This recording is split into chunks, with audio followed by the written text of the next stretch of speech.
किया गया है उनके कानूनी तौर पर जमीयत उलमा हिंद केस लड़ रही है और उन्होंने जो है पूरा सपोर्ट करने का ऐलान किया है। ऑल इंडिया इमाम्स काउंसिल एक अवामी बेदारी पैदा कर रही है कि ये जो गैर कानूनी काम हो रहा है, केस लड़ना ये बहुत बात की चीज़ है। सबसे पहले ये है कि ये जो धांधली हो रही है, कहीं पर भी किसी को उठा लिया जाता है, इसको रोका जाए और इसको रोकने के लिए हम सब लोगों को खड़ा होना पड़ेगा। इसके लिए कोई कानून नहीं आएगा खड़ा होने के लिए, क्योंकि कानून के रखवाले आज वही है जो ये करा रहे हैं। तो जब कानून के रखवाले ही जुल्म कराने के ऊपर उतर जाए तो फिर उनको रोकने वाला कौन होगा। ये तारीख बताती है कि जब भी कहीं पर हुक्मरानों की तरफ से जुल्म हुआ है तो उसको रोकने के लिए सबसे बड़ी और ताकतवर तहरीक अवामी तहरीक साबित हुई है। इसलिए हमारा काम ये है कि आवाम के अंदर अवेयरनेस पैदा करें और आवाम को इस जुल्म के खिलाफ खड़ा करें। आपने बंद का ऐलान नहीं किया है, लेकिन एक कुल जमाती तंजीमों ने बंद का ऐलान किया है और ऑल इंडिया इमाम्स काउंसिल उसको सपोर्ट करती है। ऑल इंडिया इमाम्स काउंसिल की तरफ से पूरे मुल्क के अंदर प्रोटेस्ट करने का ऐलान किया है और अल्हम्दुलिल्लाह पूरे मुल्क के अंदर प्रोटेस्ट हुए हैं और हो रहे हैं। अभी महाराष्ट्र के अंदर तकरीबन 9 डिस्ट्रिक्टों के अंदर प्रोटेस्ट हुए हैं, बिहार में हो गया है, राजस्थान में हुआ है, एमपी में हुआ है और कर्नाटका के अंदर हुआ है, आंध्र प्रदेश के अंदर हुआ है, उधर बंगाल के अंदर हो रहा है। तो कुछ स्टेट के अंदर हो गया है और कुछ स्टेट के अंदर हो रहा है। लगता नहीं कि 10 दिन का जो रिमांड दिया है यूपी पुलिस को अदालत ने, पहले तो जुडिशियल कस्टडी में दे दिया गया था मौलाना को, तो कुछ बातें सामने आई होगी तभी तो 10 दिन का रिमांड अदालत ने दिया ना मौलाना। अदालत के पहले दिन के बहस के अंदर जज ने कहा था कि इनको रिमांड में देने की कोई सबूत नहीं है। हाँ। दूसरे दिन जब बहस हुई है तो उस दिन भी वकील के पास कोई भी सबूत नहीं मिला, उसके बावजूद उनको रिमांड में डाला गया है। आप पूछेंगे कैसे डाला गया है, तो ऐसे ही डाला गया जैसे बगैर सबूत के बाबरी मस्जिद उनको दे दिया गया। ये धांधली है, इसी के बारे में हम अवेयरनेस पैदा करें। आपको अदलिया का भरोसा नहीं है? हाँ, नहीं, अदलिया के ऊपर हमको भरोसा है, लेकिन एक पर्सनली एक जज फैसला करता है तो किसी जज के ऊपर हमको सिस्टम पे भरोसा है, लेकिन उस सिस्टम पर एक डाकू जाकर के बैठ जाएगा तो वो सही माने में इंसाफ नहीं करेगा। तो हमको सिस्टम पर भरोसा है, सबूत की बुनियाद पर फैसला होना चाहिए और एविडेंस की बुनियाद पर फैसला होना चाहिए, उसके ऊपर हमको पूरा भरोसा है। लगाया गया कि करोड़ों रुपए मौलाना के अकाउंट में आए और वो जो है इस तरह की चीजें चार्जेस क्या लगाए उनके ऊपर? देखिए, दो तरह के इल्जामात उनके ऊपर लगाए गए हैं। 2 तरह के इल्जामात उनके ऊपर लगाए गए हैं। एक इल्जाम तो उनके ऊपर ये लगाया गया है कि वो ज़बरदस्ती मजहब तब्दील कराते हैं। आप लोगों ने देखा होगा, शायद आप लोगों को भी ज़बरदस्ती मजहब तब्दील कराने के लिए आए होंगे कोई उनके आदमी, आए क्या? नहीं आए तो आपको ढूंढना चाहिए कहाँ पर मौलाना ने ज़बरदस्ती किसको मजहब तब्दील कराया, वो ढूंढना है, आप लोगों का काम है। ज़बरदस्ती मजहब तब्दील करने का मतलब क्या होता है? 10 लोग मिल करके एक गरीब निहत्थे आदमी को मारता है और उसको बोलता है बोल जय श्री राम नहीं तुमको मार देंगे, और ऐसा मार दिया जाता है। बोलो वंदे मातरम नहीं तो तुमको हम भगा देंगे, इसको बोलते हैं ज़बरदस्ती करना। ये जंतर मंतर के ऊपर जाकर के बोलते हैं जब मुल्ले काटे जाएंगे राम राम चिल्लाएंगे, इसको बोलते हैं ज़बरदस्ती धर्मांतरण करना। इसको नहीं बोलते हैं कि हम बता रहे हैं कि भाई देखो दुनिया के अंदर अमन से रहो, शांति से रहो, इंसाफ के साथ रहो, किसी के ऊपर जुल्म मत करो, किसी को मत सताओ, किसी का हक मत खाओ। अगर तुम दुनिया में किसी का हक खाओगे तो आखिरत में जाने के बाद तुमको सजा मिलेगी, और दुनिया के अंदर अगर तुम गुंडागर्दी करोगे तो आखिरत में तुमको सजा दी जाएगी। अच्छे रहोगे तो आखिरत में जाकर के स्वर्ग में जाओगे। ये बात बता करके अगर कोई इंसान सही रास्ते पे आता है और वो अच्छा काम करने लगता है तो इसको जबरदस्ती धर्मांतरण नहीं बोला जाता है। तो इसको जो तब्दीली मजहब का इल्ज़ाम लगाया गया है, तो जो लोग इल्ज़ाम लगा रहे हैं उनको पहले एक सबूत पेश करना चाहिए। पूरी तारीख में ऐसी मिसाल पेश नहीं की जाती। इस्लाम जो धर्म है उसके अंदर कुरान शरीफ के अंदर लिखा हुआ ला इक्राह फिद्दीन क़द तबय्यन रुश्द मिनल गय। ये इस्लाम के अंदर किसी के ऊपर जोर ज़बरदस्ती नहीं है कि तुम ज़बरदस्ती इस्लाम के अंदर आ जाओ। क्यों? इस्लाम का ताल्लुक दिल से है, ज़बान से नहीं है। एक आदमी दिल से इस्लाम कबूल करता तो भी वो मुसलमान होगा, तभी वो मुसलमान होगा। अगर ज़बरदस्ती हम मार के सब लोगों को मुसलमान बना देते हैं ना, वो मुसलमान हो ही नहीं सकता, और वो इस्लाम अल्लाह ताला को पसंद नहीं, मकबूल नहीं। तो इस्लाम में ज़बरदस्ती धर्मांतरण का कोई नज़रिया ही नहीं है जो इल्ज़ाम लगाया जाए। एक ज़बरदस्ती का बेबुनियाद इल्ज़ाम है और ये इल्ज़ाम लगाया उनके ऊपर जा रहा है। राजस्थान के एक व्यक्ति ने तो उनके ऊपर आज जो ऑल इंडिया इमाम्स काउंसिल की तरफ से प्रेस कॉन्फ्रेंस बुलाई गई है, इसका बुनियादी मकसद एक ही है और वो ये है कि हमारे मुल्क के अंदर इस वक्त जो रूलिंग पार्टी बीजेपी है उसके थ्रू जो जहाँ जहाँ भी इसकी हुकूमत है वहाँ पर, और मरकज़ में जो इसकी हुकूमत है उसके ज़रिए से जो एक कम्युनिटी को ख़ासकर टारगेट किया जा रहा है, इस टारगेटिंग को रोका जाए और उसके आरएसएस के और संघ परिवार के जो एजेंडे के पीछे ये हुकूमत काम कर रही है उसको छोड़ करके हमारे मुल्क का जो कॉन्स्टिट्यूशन है, दस्तूर है, उस दस्तूर के मुताबिक ये काम करें और दस्तूर के कानून को फॉलोअप करें। अभी जो मौलाना कलीम सिद्दीकी साहब को धर्मांतरण के नाम पर या बाहरी फंडिंग के नाम पर गिरफ़्तार किया गया है, ये इल्ज़ाम सरासर बेबुनियाद है और फौरी तौर पर हमारा मुतालबा है कि मौलाना कलीम सिद्दीकी साहब को रिहा किया जाए। और अभी अगर रिहा नहीं किया गया तो और भी पूरे मुल्क के अंदर आंदोलन चलेंगे और अभी बहुत सारे रियासतों के अंदर हमने आंदोलन किया है। अगर नहीं रिहा किया जाता है फौरी तौर पर और उनको इसी तरीके से, और दूसरे लीडर को भी इसी तरीके से, ख़ासतौर से मौलाना उमर गौतम साहब को और मुफ्ती जहांगीर साहब को जो इससे पहले गिरफ्तार किया है, उन लोगों को भी फौरी तौर पर रिहा किया जाए। अगर नहीं रिहा किया जाता है तो हम लोग फिर सड़कों पे आएंगे और पूरी कम्युनिटी को सड़कों पे हम लाएंगे उठा करके। इसमें दूसरी बात हम अदालत से कह रहे हैं कि इस वक्त सारे मुल्क के का भरोसा और सबकी निगाहें अदालत के ऊपर टिकी हुई है कि अदालत जब कहीं पर जुल्म होता है, किसी के ऊपर भी जुल्म होता है, तो अदालत उसके अंदर फौरी तौर पर मुदाखलत करे और मुदाखलत करके इंसाफ दिलाए। जब तक इंसाफ को हमारे मुल्क में आम नहीं किया जाएगा तब तक यहाँ के अवाम अमन और सुकून के साथ नहीं रह सकती है। दूसरी बात यहाँ पर इस वक्त जो हम लोग पेश कर रहे हैं वो है आसाम का मसला। आसाम के अंदर बहुत पुराने ज़माने से मसला चला आ रहा है। 50 साल से जो लोग आसाम के अंदर रह रहे हैं उन लोगों के ऊपर ज़बरदस्ती घुसपैठी का नाम दे करके अलग अलग इल्ज़ाम लगा करके उन लोगों के घर तोड़े गए हैं। 800 से ज़्यादा घरों को तोड़ दिया गया है। दो मोहल्ले को पूरा खाली करा दिया गया है। और जब वो लोग पीसफुल प्रोटेस्ट करने के लिए रोड के ऊपर आए हैं तो उन लोगों के ऊपर एकदम वहशियाना हमला किया गया है। और हम समझते हैं कि ये जो हमला करने वाले लोग हैं ये हमारे मुल्क के दस्तूर के ऊपर कसम खाने वाले लोग नहीं हो सकते हैं। जो लोग हमारे मुल्क के दस्तूर के हिसाब से ज़िंदगी गुजारने वाले हैं और उसकी वो क्या कहते हैं, कसम खाते हैं, हलफ उठाते हैं, वो लोग कभी भी गैर कानूनी काम और इस तरह इंसानों के साथ, अपने ही मुल्क के इंसानों के साथ दरिंदगी का बर्ताव नहीं कर सकता है। जो स्कॉलर्स, मुस्लिम स्कॉलर्स की जो ऑर्गेनाइजेशन है वो एक ऐसा ऑर्गेनाइजेशन है, मुस्लिम उलमाए किराम का, इमामों का एक ऑर्गेनाइजेशन है। मैं Mufti Wahiduzzaman Siddiqui all India imams council का महाराष्ट्र का स्टेट जनरल सेक्रेटरी हूँ मैं, और मैं पूना से हूँ। और हमारे साथ आज मौजूद है ऑल इंडिया इमाम्स काउंसिल के नेशनल जनरल सेक्रेटरी मुफ्ती हनीफ अहरार कासमी साहब जो गोवा से हैं, मुफ्ती हनीफ अहरार साहब गोवा से हैं। और हमारे साथ मौजूद है ऑल इंडिया इमाम्स काउंसिल के स्टेट प्रेसिडेंट, महाराष्ट्र के स्टेट प्रेसिडेंट मौलाना इरफान दौलत नदवी साहब जो मालेगांव से हैं। और इसी तरह मेरे बाएं तरफ लेफ्ट हैंड में बैठे हुए हैं मुफ्ती इब्राहिम साहब जो मुंबई से हैं, मुंबई डिस्ट्रिक्ट के जिम्मेदार हैं। और फिर इसी तरह हमारे मंच पे बैठे हुए हैं मुफ्ती अबू इस्माइल कैफी हैदर कासमी साहब, तो वो भी हमारे मुंबई के जिम्मेदारों में से एक हैं। तो हम आज का जो हमारा प्रेस कॉन्फ्रेंस है ये 2 मुद्दों पर है जो कि इस वक्त का एक अहम मुद्दा है। ये मुद्दा जो है ऑल इंडिया इमाम्स काउंसिल ये मुद्दा जो है हमारा, एक तो सबसे पहले आसाम जो एक स्टेट है, नॉर्थ ईस्ट का एक स्टेट है जहाँ पर बीजेपी गवर्नमेंट है, और वहाँ एक जिला के दरंग जिला करके एक डिस्ट्रिक्ट है। दरंग डिस्ट्रिक्ट के दो बस्ती को पूरा 2 बस्ती खाली कर दिया, गांव के गांव को खाली कर दिया गया है। यूँ कह सकते हैं एक तशद्दुद, जुल्म बहुत ज़्यादा हुआ है। और ये सिर्फ और सिर्फ जो है जुल्म और जुल्म जो तशद्दुद हुआ है ये सिर्फ एक कम्युनिटी को देखते हुए हुआ है। और ऑल इंडिया इमाम्स काउंसिल इसका मजम्मत करता है।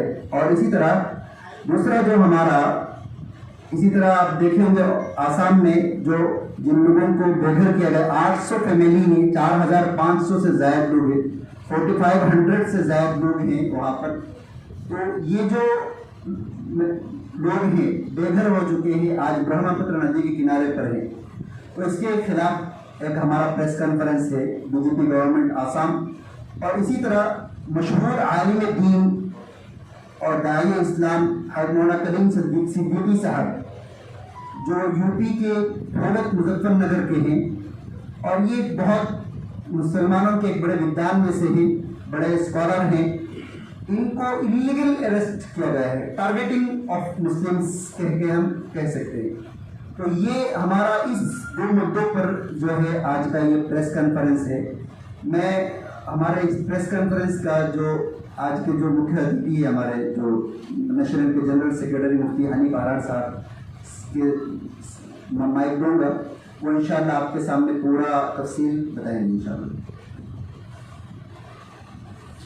जो भुलक के रहने वाले हैं और वो अभी कुछ दिन पहले मुंबई से तशरीफ़ लेकर के गए हैं। जब वो मेरठ से अपने घर भुलक जा रहे थे तो उनको रात को 9:30 बजे गिरफ़्तार कर लिया गया और 9:30 बजे से लेकर के 6 घंटा तक जिन लोगों ने उनको गिरफ़्तार किया था ATS के लोगों ने, उन्होंने ना तो उनको पुलिस स्टेशन लेकर के गए और ना ही उसको मजिस्ट्रेट के सामने पेश किया और ना ही कोई कानूनी कार्रवाई की, बल्कि एक तीसरी जगह उनको ले जा कर के रखे और बहाना इंक्वायरी की लगा रहे हैं। तो जाहिर सी बात है कि ये एक धांधली है और एक गैर कानूनी गिरफ्तारी है। और मौलाना कलीम सिद्दीकी साहब एक आम आदमी नहीं है।